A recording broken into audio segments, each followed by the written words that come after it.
ভারত পাকিস্তান সীমান্ত উত্তেজনা যখন কমতে শুরু করেছে ঠিক তখনই জাতির উদ্দেশ্যে রুদ্ধশ্বাস এক ভাষণ দিলেন ভারতের প্রধানমন্ত্রী নরেন্দ্র মোদী। সোমবার 12 মে সন্ধ্যায় দেওয়া এই 22 মিনিটের ভাষণে তিনি স্পষ্ট করে জানিয়ে দিলেন, অপারেশন সিন্দুর শেষ হয়নি, এটি কেবলমাত্র স্থগিত রাখা হয়েছে, প্রয়োজনে ফের আঘাত হানা হবে।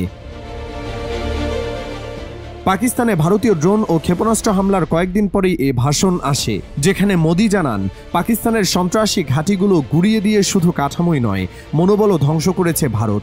মোদি বলেন, পাকিস্তানের জানা উচিত হামলা শেষ হয়নি, আমরা শুধুই প্রতিশ্রুতি পেয়েছি যে তারা সন্ত্রাসবাদীদের বিরুদ্ধে ব্যবস্থা নেবে।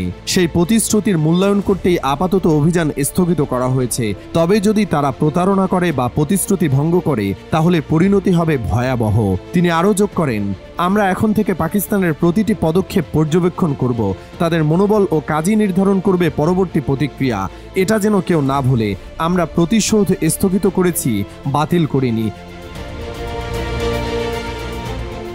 অপারেশন সিন্দুরের মাধ্যমে ভারত যে একটি নতুন কৌশলগত ধাপে প্রবেশ করেছে সেটিও স্পষ্ট করেন মোদি। তিনি বলেন, এটি কেবল একটি সামরিক অভিযান নয়, বরং সন্ত্রাসের বিরুদ্ধে ভারতের নীতিগত অবস্থানে এক মৌলিক পরিবর্তনের প্রতিফলন। এখন থেকে যেখানে সন্ত্রাসী ঘাঁটি থাকবে সেখানে ভারতের আঘাত যাবে। ভারতের ভূমিতে হামলার জবাব হবে আগের চেয়ে অনেক বেশি শক্তিশালী ও সুপরিকল্পিত।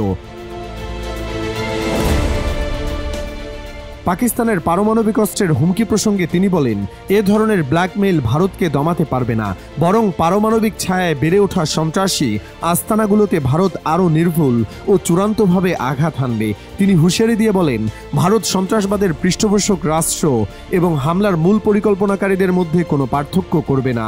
যারাই দায়ী তাদেরকে লক্ষ্যবস্তু করা হবে। কাশ্মীরের পেহেলগামে সন্ত্রাসী হামলার জবাবে পাকিস্তানের অপারেশন সিন্দুর চালায় ভারত।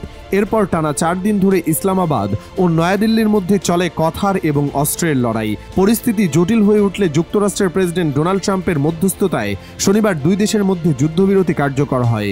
এরই প্রেক্ষিতে সোমবার মোদির ভাষণে সামরিক কৌশল এবং কূটনৈতিক বার্তা দুই একসঙ্গে দিয়েছেন, যা স্পষ্টতই ইঙ্গিত করে দক্ষিণ এশিয়ার শান্তি ফিরলেও যুদ্ধ এখনও শেষ হয়নি, শুধু থেমে আছে, প্রস্তুত হচ্ছে আবার জ্বলে ওঠার জন্য।